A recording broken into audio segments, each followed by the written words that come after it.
So hello and thank you so much for joining us today for our webinar, Super and Insurance Changes Post Hayne Royal Commission, What's Changed for Consumers. My name's Carly Hanson and I'm a Sector Sustainability Coordinator at Community Legal Centres Queensland. I'd firstly like to acknowledge the traditional owners of the land on which we're holding today's webinar. In Meanjin, Brisbane, they are the Turrbal and the Yagara people. I wish to pay my deep respect to their elders, past, present and emerging, and acknowledge that these are stolen lands and that sovereignty was never ceded. As today's webinar is being viewed by people throughout Queensland and across the country, I'd also like to pay my respect to the traditional owners throughout Australia and extend a very warm welcome to any First Nations people who are listening in today. So I'm really pleased to welcome our presenter for today's webinar, Josh Menon, who's the Principal Lawyer and National Litigation Leader at Morris Blackburn Lawyers in Brisbane. Josh will discuss some of the impacts that the systemic greed and conflicts of interest exposed in the Hayne Royal Commission into misconduct in the banking, super and financial services industry and the terrible impact this has had on consumers. In particular, he'll take us through some of the specific reforms that have improved consumer rights, such as the introduction of unfair contract terms to insurance and a less onerous duty of disclosure, as well as some reforms that are still yet to come. I'll let Josh tell you a little bit more about himself when I hand over in just a moment. Before I do that, some quick housekeeping. So today's webinar is being recorded and we'll have the recording available for you to download later today or tomorrow. The PowerPoints have been emailed out to everyone this morning as at about 10 o'clock and are also available to download from our website and from the handout section of the GoToWebinar control panel. Josh has made some quick small changes to those PowerPoints so that the most recent versions are in the handouts panel if you wanted to grab those now. We, of course, encourage you to ask questions. So simply type your question into the question box on the control panel and I'll read your question out at the end. We'll just hold those questions to the end of the presentation, but just feel free to type them in as you think of them. Josh will also be running a few polls today, so please make sure you pop your answers into the polls when they appear on the screen throughout the session. So without further ado, I might now hand over to Josh and I'll come back to you during the polls and at the end of the session for questions. Thanks, Josh. Do hope that this will be an enjoyable hour. Thank you very much for attending. It's great to see such interest in this topic. I hope that you're all faring well and dry during this difficult time in southeast Queensland, northern New South Wales.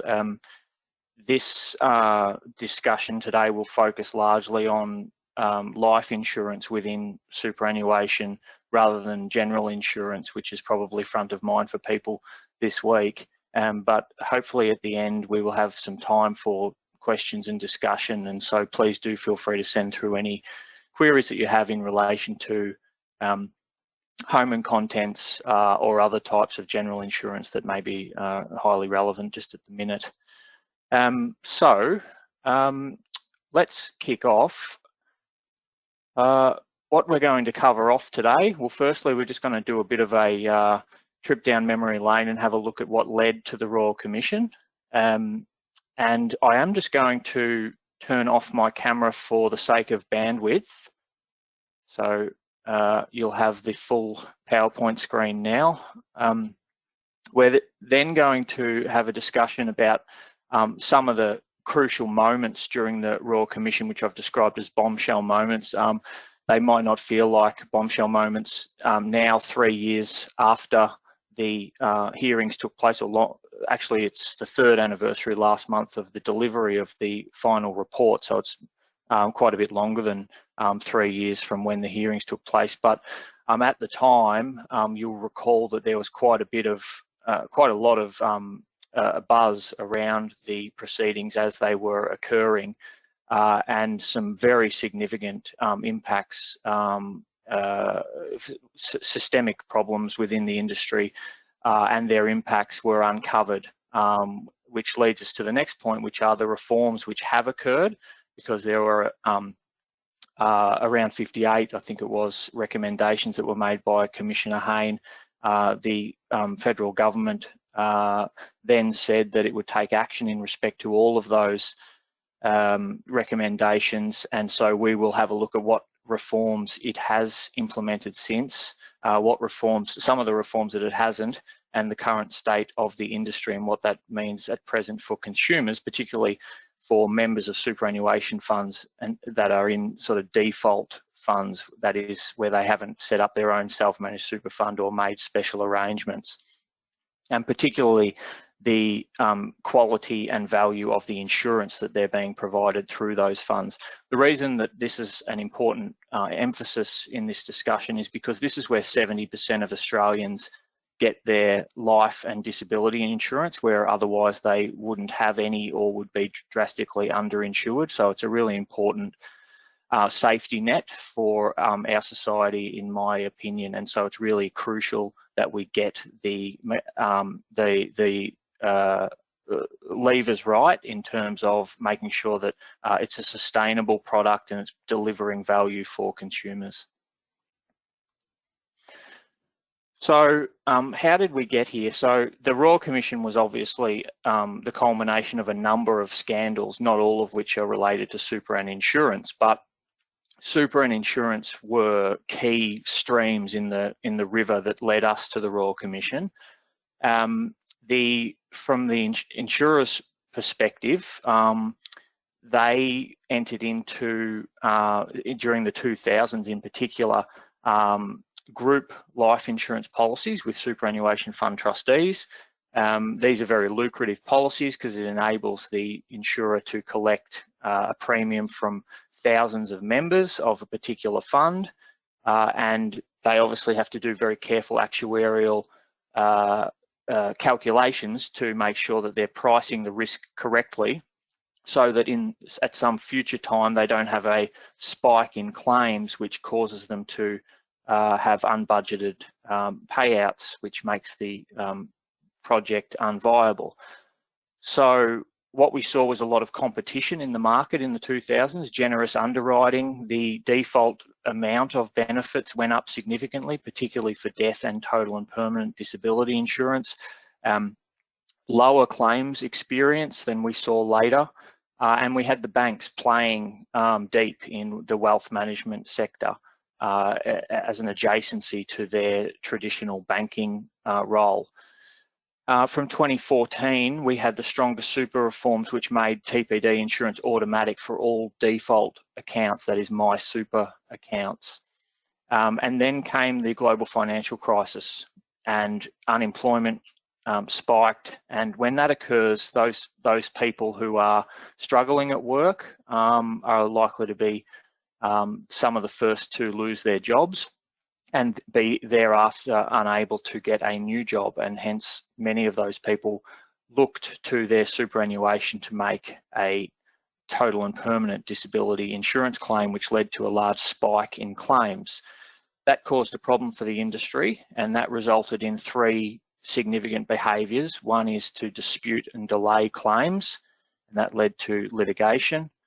Another is to jack up premiums, and we saw some funds jacking up premiums or renegotiating their premiums with the insurer by up to 200% in one case that I saw, and also seeking to claw back the losses that they suffered as a result of that claims experience provision. That led to a public discussion about balance erosion of people's retirement savings caused by insurance premiums within super. And we also saw them redrafting the terms of the policies to make the definitions more difficult for people to claim under. And that included exclusion clauses and something called activities of daily living definitions, which we'll talk about later. And all of this drew public ire, and there were some very powerful stories in the media about some of the misconduct by insurers, which led to people cancelling their cover, brand damage, and ultimately to the Royal Commission. So let's have a look at some of the moments in the Royal Commission that drew public attention. Firstly, BT, which is Westpac's wealth management arm, delivered its mainly older customers in cash holdings just 0.5% returns over 5 years, compared to the Commonwealth's bond yield of 2.5% per year.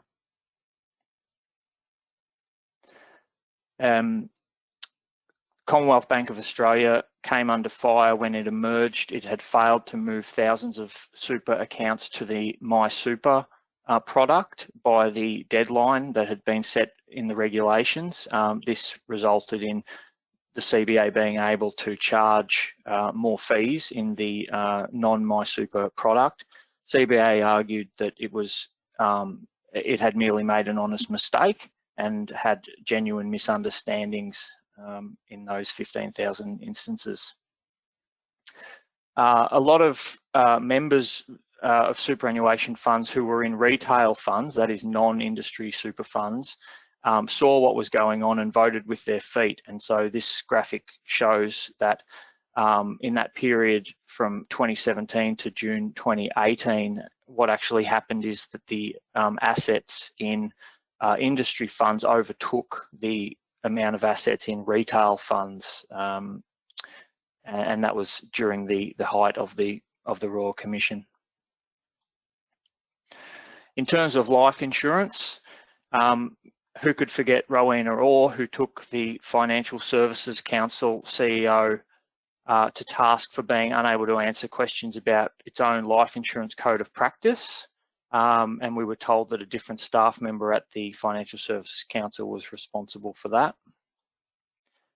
The insurance giant TAL hired an investigator in one of the case studies reviewed, and that investigator invaded the privacy of a mentally ill nurse who had tried to claim income protection insurance. This was over a period of 8 years, including where that claimant was successful in the Financial Ombudsman Service, after which time the TAL investigator was told that TAL wanted results as they tried to continue to dispute the claim. At Suncorp, surveillance had been used in 17.2% of claims lodged by consumers with mental health issues. That was between 2014 and 2016, and almost 10% at Westpac. And this is in circumstances where the utility of surveillance for those people suffering from mental health conditions is very much in question, because a picture cannot tell you what is going on inside somebody's mind. Still on life insurance, ComInsure's use of ill-defined and outdated medical definitions was scrutinised. This included heart attack definitions, but also the definition of breast cancer, where a woman's surgery was not considered radical enough because it was only a single mastectomy and not a double mastectomy. And then in terms of the regulators, APRA and ASIC in particular, APRA was described as the hear no evil, see no evil regulator. It had not contemplated taking any action on any fees for no service scandal, and over the preceding decade it had only disqualified one super trustee and had not affected any unenforceable undertakings, and it did not consider any actions or fines were necessary regarding CBA's earlier failure to migrate members into My Super products, which I mentioned earlier.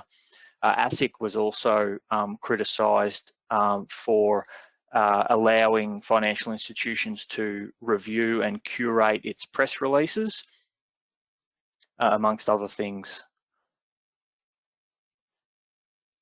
So we're just going to run a poll question, having done that recap.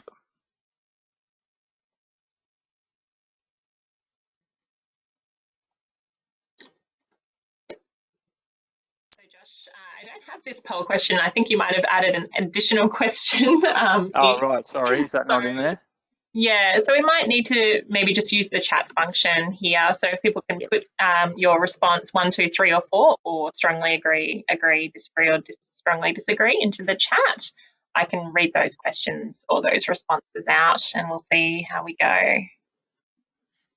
Thank you. Sorry about that. So yeah, the consequences for financial institutions guilty of misconduct have been too lenient.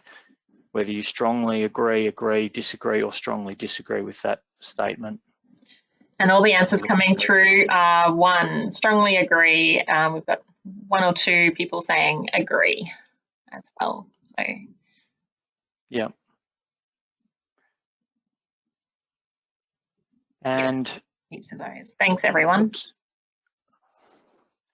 So we'll move on then, and we'll talk about specific recommendations. And this part might be a little bit drier, but it is important to get across some of the legal detail. Obviously, we don't have time to cover off all of the significant recommendations in superannuation and insurance and where they're up to, but I've selected a few which I regard as being pretty significant. Starting off with the duty of disclosure rules. So this is the regime that governs what a consumer is required to disclose to an insurer when they purchase insurance. Now, through group insurance, usually there is no upfront disclosure because the underwriting is done automatically through the policy. But when people purchase insurance through advisor channels and direct with an insurer, they're usually required to fill out a great big form which asks them a lot of questions about their prior medical health, their medical history, and we can see here that there were significant changes made in that respect. That is to replace the duty of disclosure with a duty to take reasonable care not to make a misrepresentation to the insurer. So this is the Insurance Contracts Act, Section 21. It's since been amended to replace the duty of disclosure in relation to consumer insurance contracts that were entered into after 5 October 2021. So it applies to any contracts entered into or varied after that time.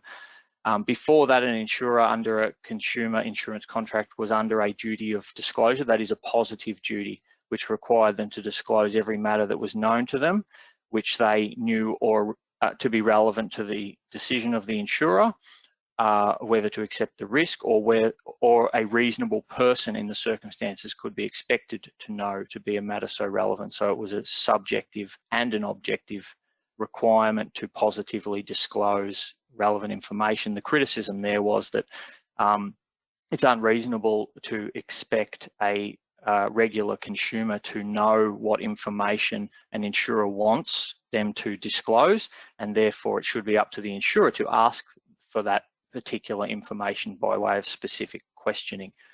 And so now an insured under a consumer insurance contract is under a duty to take care not to make a misrepresentation to the insurer before the relevant insurance contract is entered into.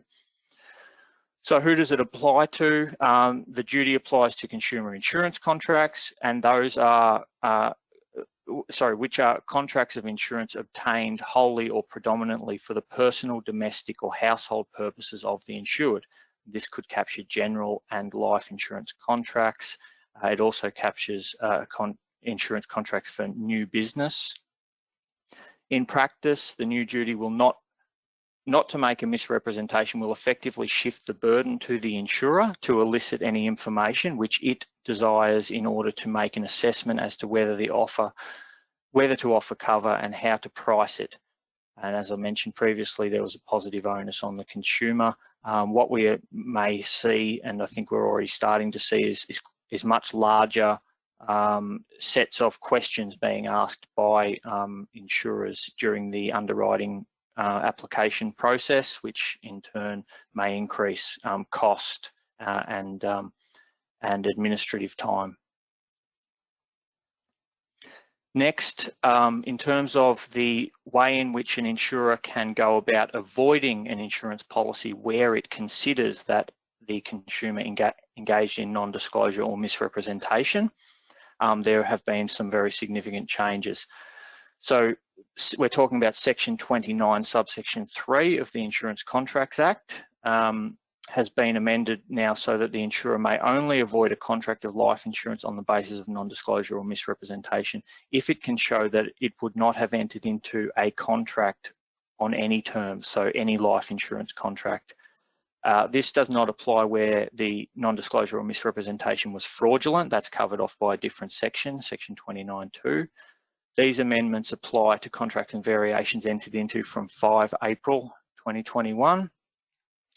And this, the comment by the Royal Commission was that the law as it was said to result in an avoidance regime that is unfairly weighted in favour of insurers, and that the effect of the 2013 amendments was to tilt the balance in favour of insurers. So what actually happened was that section 29 subsection 3 was reverted back to its previous or original form because it had been amended in effective from June 2014 to be more onerous. In practice, it means that if an insurer would have been prepared to enter into a contract of life insurance on any terms, for example, a contract of death, TPD, trauma or income protection insurance, it cannot avoid a policy even where there was non-disclosure. Any such avoidance must still occur within 3 years from the policy commencement. So this is what we call the 3-year rule. That's the window in which the insurer has to avoid a policy for innocent non-disclosure. However, in circumstances where the insurer would have entered into a contract on different terms, it will remain open to the insurer to vary the contract under subsection 6 and subsection 7, and the 3-year rule does not apply to a variation. And there's a note there about the onus of proof. And so what we're seeing now is a lot more insurers, instead of avoiding policies under 29.3, because it's quite difficult to do so if they would have, say for example, they want to avoid an income protection policy, but they would have otherwise offered a death benefit policy, they won't be able to rely on 29.3.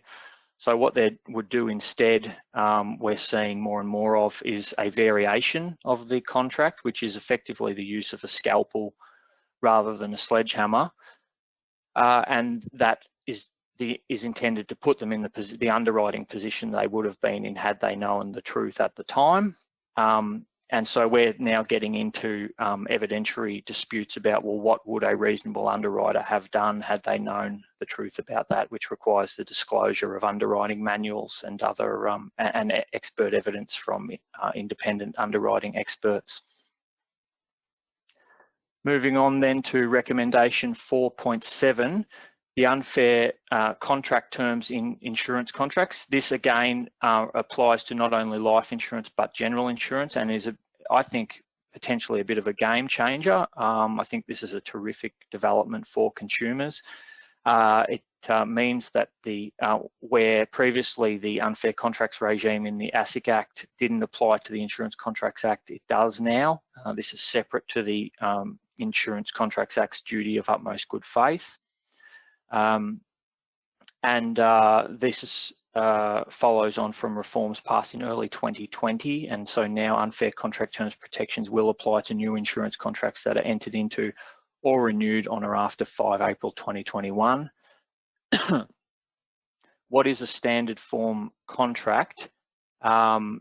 I'll come to in the next slide, but a standard form contract will be unfair if it would cause significant imbalance in the parties' rights and obligations arising under the contract, is not reasonably necessary to protect the legitimate interests of the parties that would benefit from the term, and would cause detriment to a consumer if it were to be applied or relied upon. ASIC has set out some specific examples, which is the sort of things like unilateral discretion to do something written into a policy, take it or leave it terms and conditions, qualifying overly broad terms, and so on. Feel free to have a look at that list, which is on ASIC's website. So what contracts does it apply to? It applies to contracts which are consumer contracts, and that is specially defined as at least one party must be an individual acquiring the financial product wholly or predominantly for personal, domestic or household use or consumption, and also applies to small businesses. I just want to make the point here that because it involves an individual, it won't apply at present to group superannuation policies, which are negotiated between the fund trustee and the group life insurer. And as I mentioned earlier, that's where most people get their cover. So that's a point that we lobbied for coverage of, but it was unsuccessful at present or so far. Moving on then, handling and settlement obligations. This is recommendation 4.8. The handling and settlement of claims to no longer be excluded from the definition of financial service. So this, what this means is that it opens up the use of the corporations regulations, which requires services to be provided efficiently, honestly and fairly, and there's a lot of case law that we won't go through today on what those terms mean in practice. They're also required to have compensation arrangements under section 912B in place if financial services, including the handling of claims and settlement, are provided to persons as a retail client for compensation. Those persons for loss and damage suffered because of breaches of financial services. So it's difficult to envisage in the abstract how this may work, but I've speculated here that it could potentially result in compensation for consequential losses, claims, for example, due to delay in a claims assessment. And I've given the example, potentially if somebody was unable to pay their mortgage because the insurer was dragging its feet or otherwise acting in breach of these Corporations Act obligations, and they were unable to pay their mortgage and foreclosed and lost their home. And from, still on the same handling and settlement obligations, from 1 January 2022, insurers and their agents, as well as insurance brokers, must obtain an Australian Financial Services Licence, which covers claims handling. And I've set out for you to have a look at what that entails. There are exemptions under the new regime, and thankfully for the legal profession, as you would expect though, lawyers are not required to obtain a financial services licence, and nor are super trustees, independent medical examiners or loss adjusters. And coming now to design and distribution obligations. These are also pretty significant reforms. They were already underway when the Royal Commission final report was released. However, following COVID delays, they did not come into effect until October 2021, and this requires that an issuer of a financial product, so that includes insurance policies, is now required to consider the design of its product and to determine an appropriate target market for the product, including whether one exists at all. That includes where there is a class of consumer for whom the product, including its key attributes, would likely be consistent with their likely objectives, financial situation and needs. If an appropriate target market cannot be identified, an issuer will not be able to offer the product. And this is really in response to a lot of products which were very poorly targeted and people were paying premiums for, where they would never be able to claim, for example, loss of job type consumer credit products where the individual was studying or otherwise unemployed, for example. Issuers of financial products are now required to prepare a target market determination for a financial product. That excludes MySuper or default superannuation products. The target market determination must be such that it would be reasonable to conclude that the product would be consistent with the likely objectives, financial situations and needs of the retail client in the target market. And there are civil penalty provisions and other remedies available for where a breach has occurred. Again, this is early days, so it hasn't really been tested yet to my knowledge. And then finally, on recommendations that have been implemented, Commissioner Hayne proposed a single default super fund for all workers to be carried or stapled to members as they move jobs. So this was enacted pursuant to the Your Future, Your Super Bill 2021 and applies to those employees starting employment on or after 1 November 2021. From this date, employees will have their existing super accounts stapled to them as they change jobs, stopping the creation of multiple accounts that reduce employees' retirement savings through additional or duplicate administration costs, including insurance premiums. Of course, that also means that if they cease work because of death or disability, there'll be no additional cover if they had multiple insurances across those multiple funds. So then when a choice of fund form isn't required, employers will still need to log into the ATO's online service, enter the employee's details to find their stapled super account and pay the employee's super into that account. Employers will still need their default fund to create accounts for employees who don't choose a fund or don't have an existing super fund, e.g. a new employee starting their first job.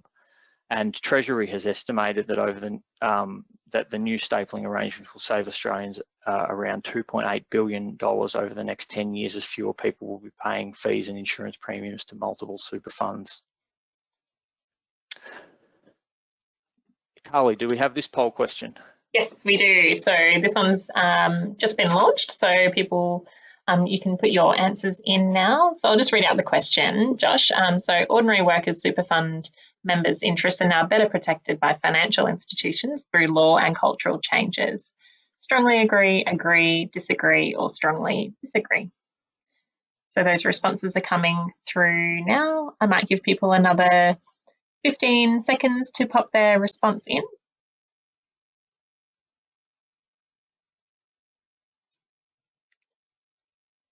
Okay. All right, I might close up that poll now. Thanks, everyone.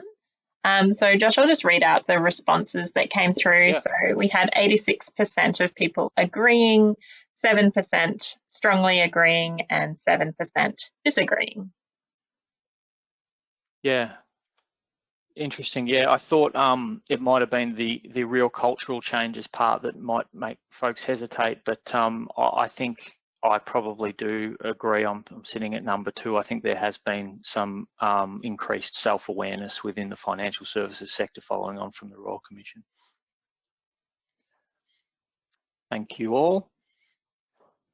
So moving on to recommendations that have not been implemented. Enforceable code provisions. So we've had this form of codes of practice as a form of self-regulation for many years in the general insurance space. There's been a general insurance code of practice, but the life insurance industry successfully avoided or resisted setting up its own code of practice until around, I think it was around June 2017 that code of practice was first put into action. So it's relatively recent. But of course, this is self-regulation. So the code itself is developed in consultation with various stakeholders, but it is ultimately decided upon by the industry itself. In the case of the life insurance code of practice, by the Financial Services Council. It doesn't have to be and wasn't submitted for regulatory approval. And whilst it has a code administrator who can investigate relevant breaches, it's rather toothless in terms of the sanctions that it can impose. And so Commissioner Hayne discussed this at length and decided that the relevant stakeholders across all of these financial services codes should take all necessary steps by 30 June 2021 to have the provisions of these codes that govern the terms of the contract made or to be made between the insurer and the policyholders designated as enforceable code provisions. So this would have picked out some of the more important aspects of the relevant codes of practice and given them some teeth, made them enforceable code provisions with proper sanctions or penalties applying. So the current status is that presently there is no code despite a consultation process, and so we're still in a position where there are no real sanctions available for breaches of the current code, and the voluntary insurance in superannuation code appears to be dead in the water at this point in time. Next, recommendation 4.13, universal terms. So this was a problem that related to the terms and conditions of the definitions in various superannuation insurance products.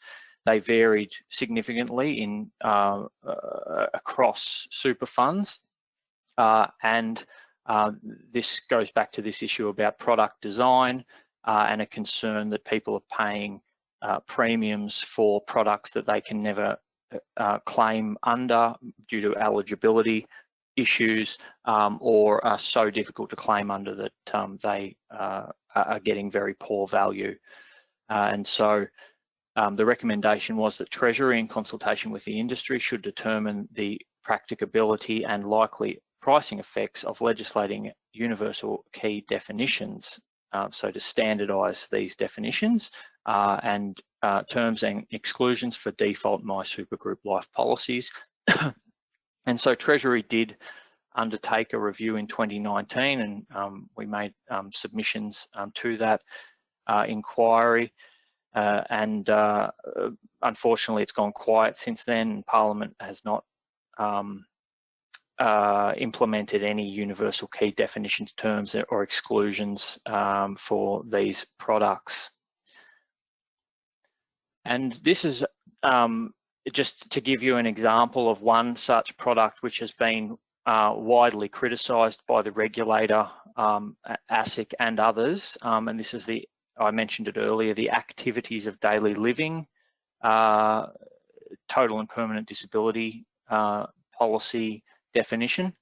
So traditionally, TPD, or total and permanent disability, lump sum would be payable if a fund member becomes disabled and they are permanently unable to return to work in any suitable employment for which they're suited by education, training or experience. And that's in line with the Superannuation Industry Supervision Act early release provisions. However, more and more policies were introducing limited cover, which applied to people who were, for example, in casual employment or working in what the insurer deemed to be hazardous occupations, or were not in permanent employment or working a certain number of hours. And they said that those people, even though they're paying the same premium, they're on the same income, it's the same insurance policy, same super fund, and same injury or condition, when they go to make a claim, they would be assessed under the activities of daily living assessment, under which 60% of claims are declined as opposed to 12% under the traditional model. And ASIC took real issue with this and actually described ADL in one instance as being junk insurance.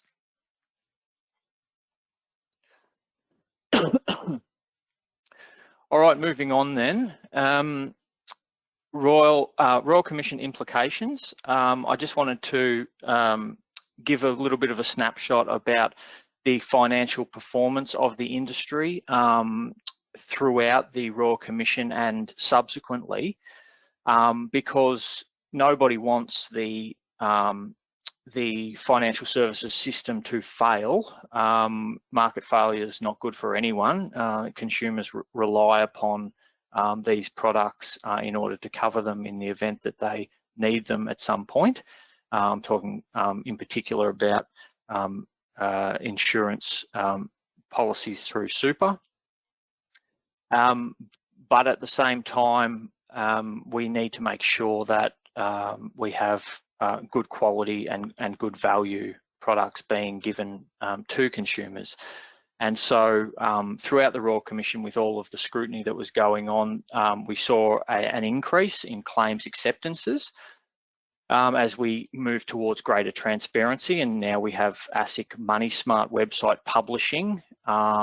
It claims acceptance rates and dispute rates and claim timeframes by identifying those against each insurer. So that's a transparency development, which is very positive. But as a consequence of paying out all of those claims while they were under the blowtorch, they did move into to losses for some years. And so by product line, we can see in particular individual disability income protection. So this is income protection insurance provided not through super, but under an individual policy that's been underwater for that long period of time, very seriously underwater, almost to the tune of $2 billion in 2020. But I just wanted to point out that there's been quite an extraordinary change in fortunes in relation to that product. So we can see here that it's actually moved into profit. That turnaround has occurred within 1 year. So for the year ended 30 September 2020, it was underwater 1.4 billion. And the year ended 30 September 2021, it's in profit by 124 million. Now this is across the whole industry, so it's a mixed bag from one insurer to another, but it is a remarkable turnaround. And I suppose for consumer advocates out there who are wondering what the implications of this may be, for my part, we've seen more disputes by insurers where towards their consumers that have been on income protection benefits for a long period of time, so long tail claimants, and also greater efforts to take generous products off market and to migrate consumers onto new income protection products which are not as generous, and that has resulted in more disputation and is likely to continue to do so.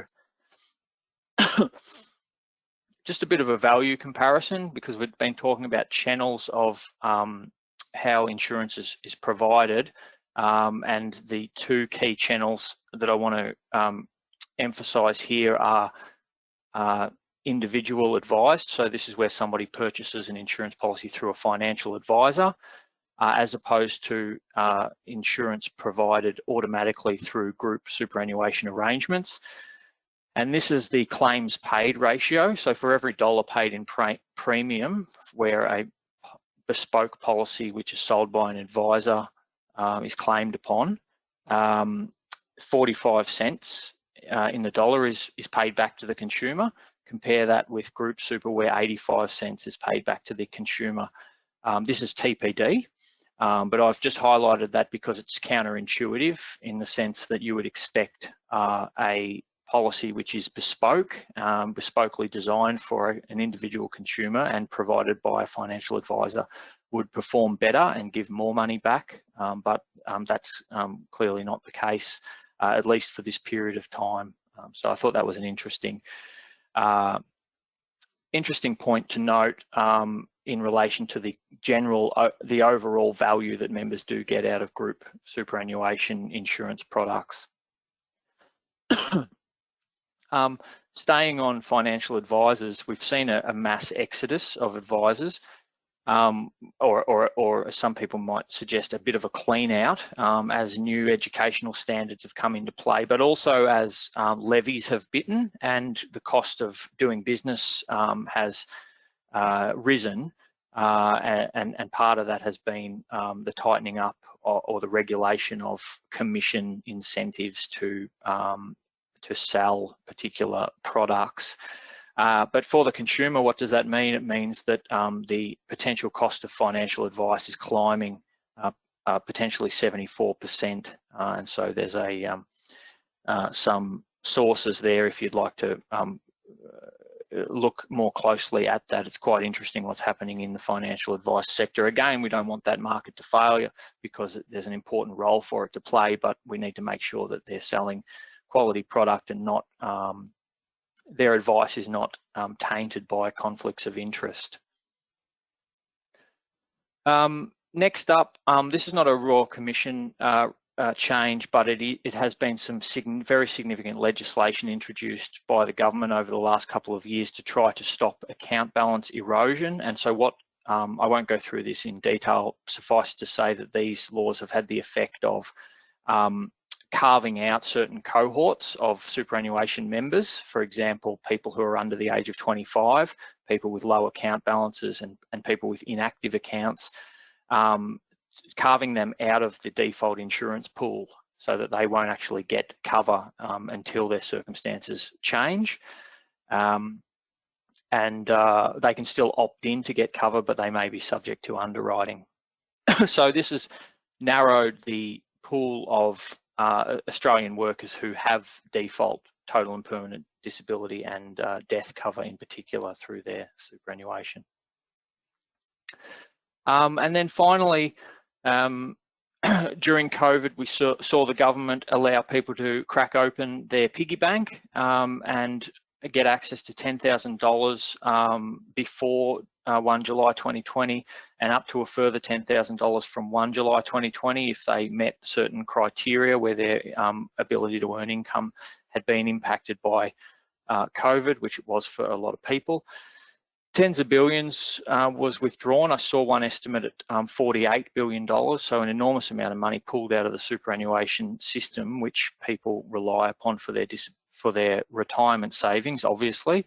And my concern was and remains that was disproportionately skewed towards lower income earners, that is the people who were least able to give up the benefit of those funds and the compounding investment potential that they would have otherwise delivered. Analysis by Industry Super Australia points out that withdrawing $20,000 over the next year could cost a 30-year-old $100,000 at retirement and a 40-year-old $63,000 at retirement. So that just demonstrates the compounding, the loss of the compounding benefits of keeping money in superannuation. It also meant that people lost their insurance because if there's no account left, there's no money to pay an insurance premium, and 500,000 people's accounts were emptied. Again, that was disproportionately those people who are lower earners and hence have smaller accounts which get emptied. And so those people lost their death and disability insurance as a consequence. There was also a lot of vulnerable individuals who were coerced into getting access to their funds, and this is a really unfortunate consequence of sort of policy on the run. And it was quoted in a newspaper article that I saw that up to 70,000 women may have been coerced into withdrawing their super. Obviously, there are already inherent inequalities within the superannuation system which skew against females, and so they can least afford to have that type of exploitation enabled. So we're going to end now with a poll question, and we will then have a little bit of time for general discussion, hopefully. Thanks, Josh. So you should all see that poll question up on your screen now. So I'll just read out the question again. If elected this year, a Labor government will do a better job overall in the financial services portfolio. So your opinions around this one, from strongly agree, agree, disagree, to strongly disagree. And I'll give you another 15 seconds to pop your responses into the poll.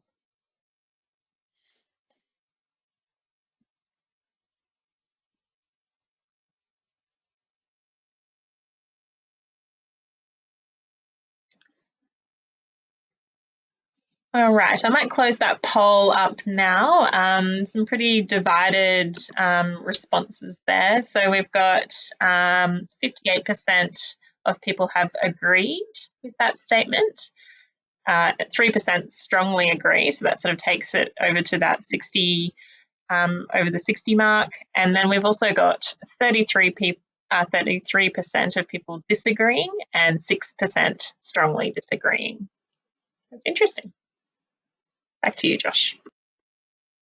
Yeah, that is really interesting. Thank you for that. I'm not quite sure how to interpret those numbers, but hopefully whoever remains in the job will continue to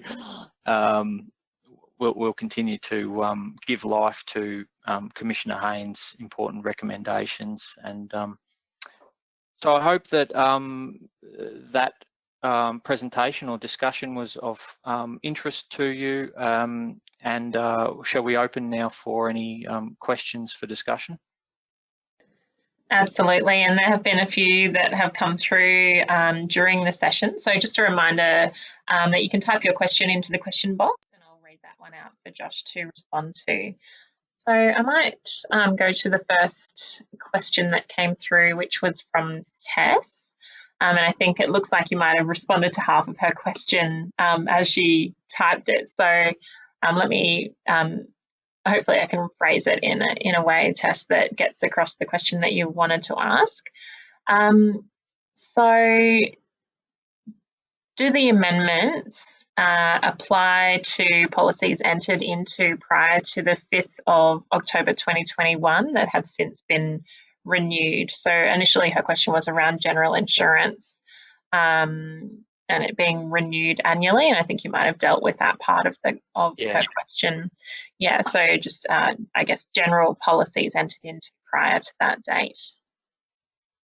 Yeah. So general insurance policies are renewed annually. So as long as the renewal occurred after that date, then they will be covered by the new legislative regimes that we discussed. Great, thank you. So Robert has asked, why does income protection insurance expire on turning 65 years? And even if you are still employed full time, could this be seen as age discrimination to continue to provide income protection? Yeah, it's a really good question. So there's no specific regulation on the question of product design around income protection and age. And so it's up to the market, the insurers essentially, to decide whether or not they think it's viable for them to do business with such a product. Generally speaking, they haven't, but I have seen some products which are now moved up to 67 to shadow the increase in retirement age. But beyond that, it is very difficult to get an insurer to provide cover through group arrangements or even individually. On the question of discrimination, there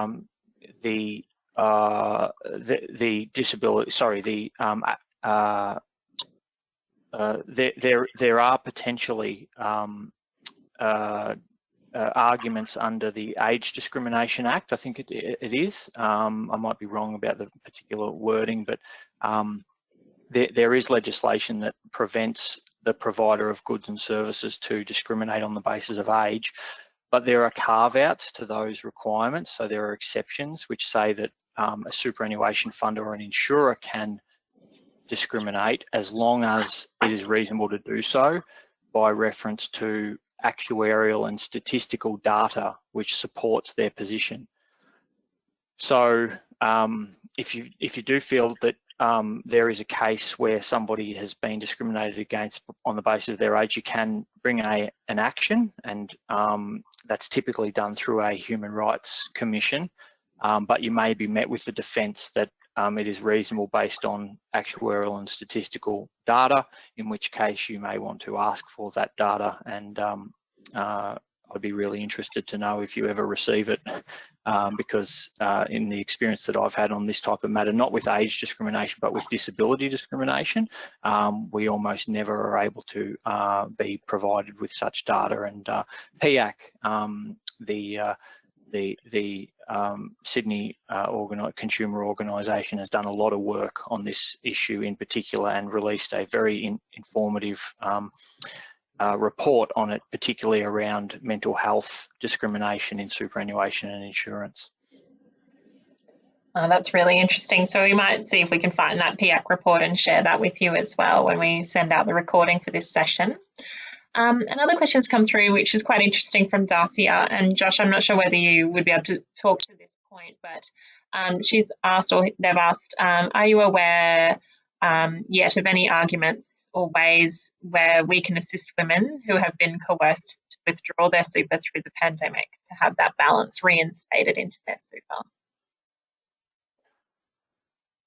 Thanks, Darcy. Yeah, it's we've had a look at this, and we do think it is very difficult to do to pursue the financial services provider that is the trustee, and even more difficult to pursue the government, because the process, the gateway to access super was so free and loose by design, it appears. That you can't sort of say, well, the trustee ought to have known that that there was the potential for coercion in this particular instance and done something about it. Aside from any remedy against the person doing the coercing, we think that it's very difficult to develop a case theory against a trustee or against the government. Definitely something to continue to watch on, I would say. Tony's question next is whether there's been any suggestion of introducing an own occupation definition within TPD held under super, as this could be obtained with ordinary business TPD policies. Yeah, that's a really good question, Tony. We used to see this product. So we used to see products provided through super for TPD where the benefit, the lump sum would be paid out if somebody was permanently unable to do their own job rather than any suitable job, which is obviously a much more onerous definition. If you think, for example, about a bricklayer who's only ever done labouring, who damages their back under an own occupation definition, they would have a very strong claim. But under any suitable occupation definition, if they had completed high school and had the intellectual capacity, it might be argued that they were able to do some other sort of work, albeit not in the not heavy physical work. So the difference can be very stark at a practical level. But this type of product was essentially pushed out of superannuation, and the reason for that was because the law now requires that the insurance TPD test to be consistent with the early release of super test, and the early release of super test is an any suitable occupation test. And the reason for that is because people were making a claim under their insurance policy and winning it, and it was paid by the insurer into their super fund, but then they were unable to access the money because they couldn't get it released because they didn't meet the more onerous definition. So I don't think that there would be any appetite for a change in that regulation. That change which tightened it up is only, I think, 5 or 6 years old. Great, thank you. And just a final question, just a quick one, again from Robert. So just wondering whether TPD continues past 65 years of age or not. Yeah, I think that's probably superseded by the earlier discussion. We were talking about income protection earlier, but the same really applies for TPD. Default cover through super usually ends at age 65 or sometimes now age 67. Yeah. Great. All right, fantastic. That's all of our questions for today, and we're pretty much bang on time now. So on behalf of everyone who did join us for today's webinar, thank you so much, Josh, for your time and expertise, and thank you everyone in the audience for your great questions and engagement in the polls. Before you do sign off, I'll remind you to please complete the feedback survey that will pop up on your screen once the webinar has been closed down. Your feedback's really helpful to us to continue to improve our webinar program. So thank you once again, Josh, and thanks to all, and we hope to see you at the next CLCQ webinar, and take care during these storms and flood times and COVID times over the next few weeks. So thanks so much, everyone, and see you later.